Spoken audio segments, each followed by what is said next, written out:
Belle île en mer, Marie-Galante, Saint-Vincent, loin Singapour, c'est mou, c'est lent. Vous c'est l'eau, Ce serait l'île la plus proche du paradis d'après la brochure. En tout cas, cela semble y croire. Et, chance pour nous, nous allons assister à la commémoration des 150 ans de l'arrivée des évangiles à Saint-Joseph, au nord d'Ouvéa.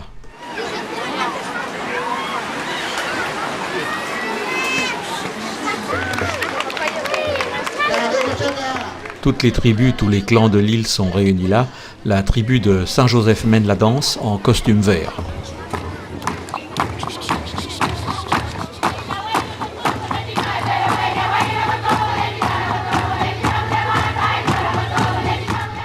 Les autres tribus entrent dans la danse, apportant des manous en guise de cadeaux.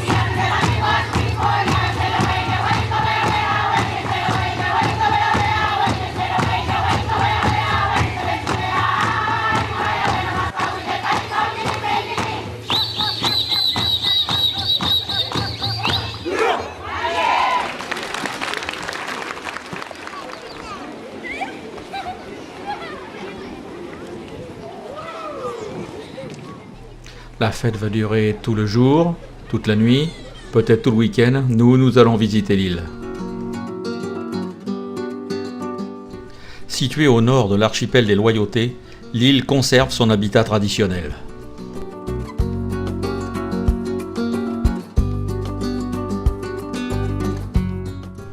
Seule concession au béton, les toilettes du clan. Et bien entendu, les nombreuses églises de l'île.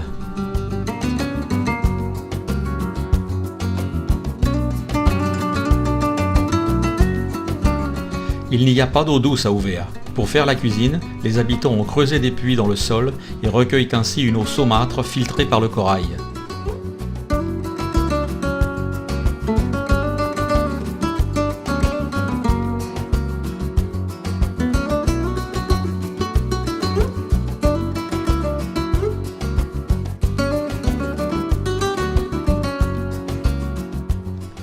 Ouvéa compte 2 chefferies indépendantes, ici celle de Gossana.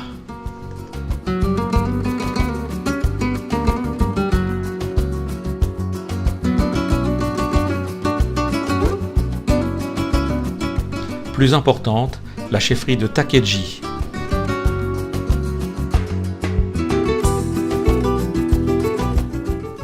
À Wadrilla se trouve le monument qui commémore les événements dramatiques de 1988. 19 Kanaks et 6 gendarmes furent tués cette année-là à Ouvéa.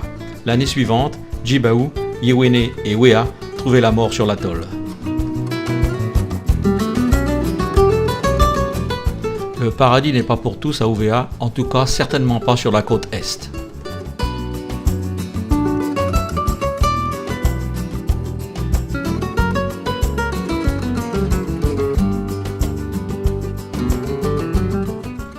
Non loin de la pointe de Mouli, on aperçoit un groupe d'îles, les Pléiades du Nord.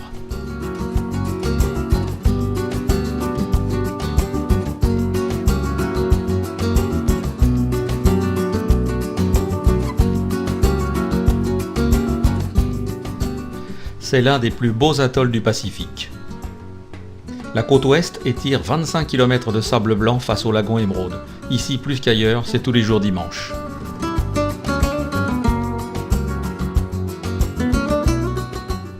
Attention, toute petite structure. Si vous voulez plonger, prenez rendez-vous.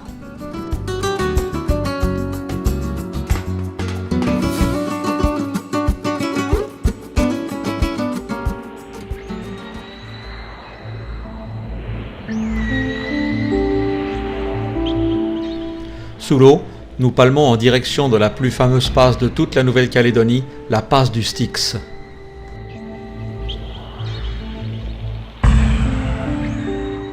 C'est là que nous espérons avoir rendez-vous avec un des squales les plus étranges, le requin léopard.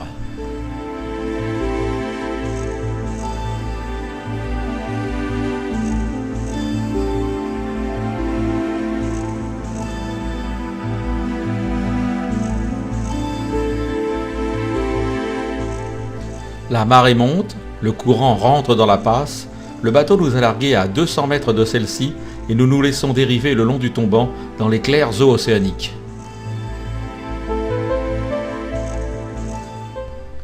Une loche croissant ou saumonée hirondelle. L'arotron, poisson ballon à point blanc, dont le bec puissant peut broyer un doigt.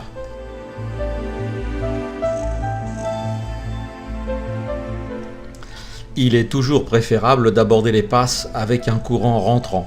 Les eaux sont plus claires et on ne risque pas de se retrouver en plein océan.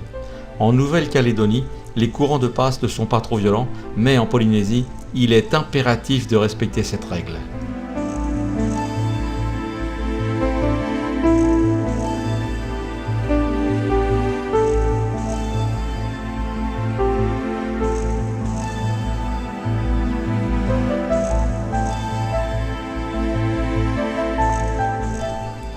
Un pointe blanche en maraude le long du tombant.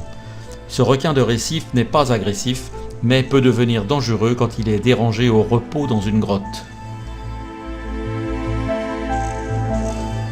Solitaire, très méfiant, voici le plus gros des labres, un Napoléon. Sa chair est si délicate que les Polynésiens l'appellent le poisson des rois.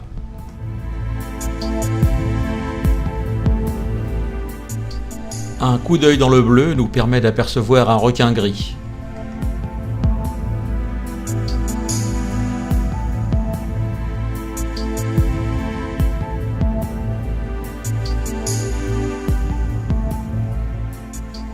Le tombant est truffé de grottes, cavernes, tunnels et autres couloirs qui servent de refuge aux fragiles alcyonnaires.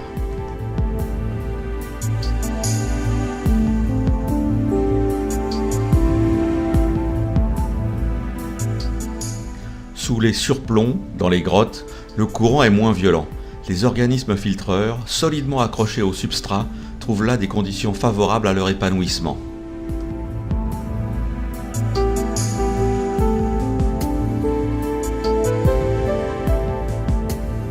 Les spondyles aussi affectionnent tout particulièrement ces zones d'ombre.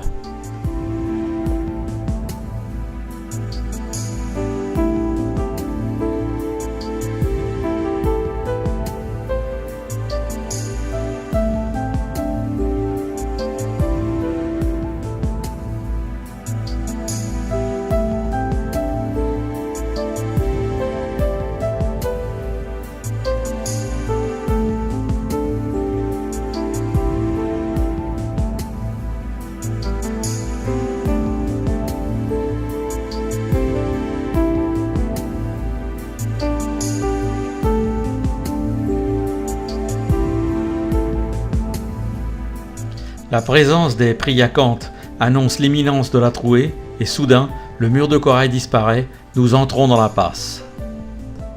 Couchés sur le fond, les pointes blanches attendent la nuit pour se mettre en chasse. Au loin, un citron passe nonchalamment.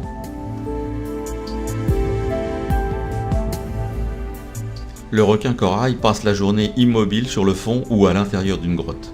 Très actif la nuit, il chasse les poissons endormis, les crustacés ou les céphalopodes.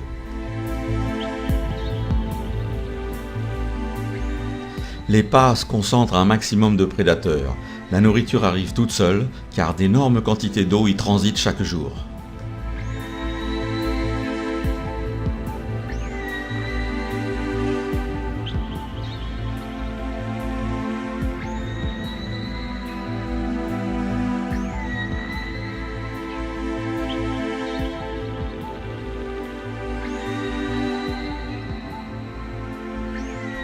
Sur le fond, comme prévu, l'animal que nous sommes venus voir, presque certain de le trouver ici, le requin léopard.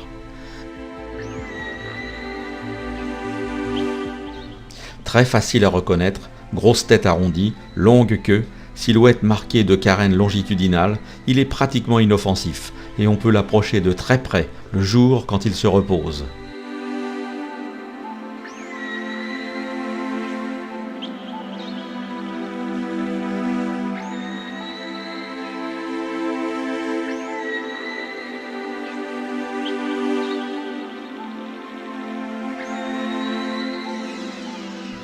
Tiens, une manta, imprévue en ce mois d'avril, mais ne boudons pas notre plaisir en la regardant voler au-dessus de nos têtes.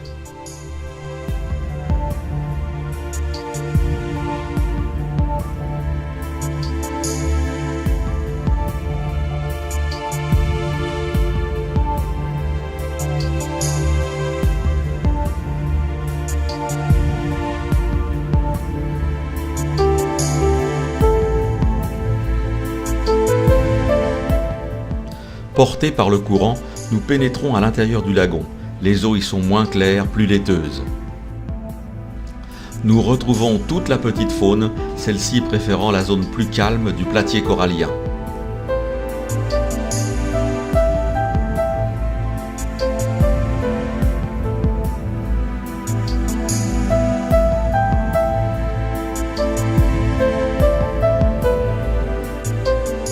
En effectuant notre palier, nous revivons cette plongée bien sûr, mais déjà en pensant à une autre spécialité d'Ouvéa, culinaire cette fois, le crabe de cocotier. Cette île n'est certainement pas le paradis, mais ça y ressemble peut-être un peu.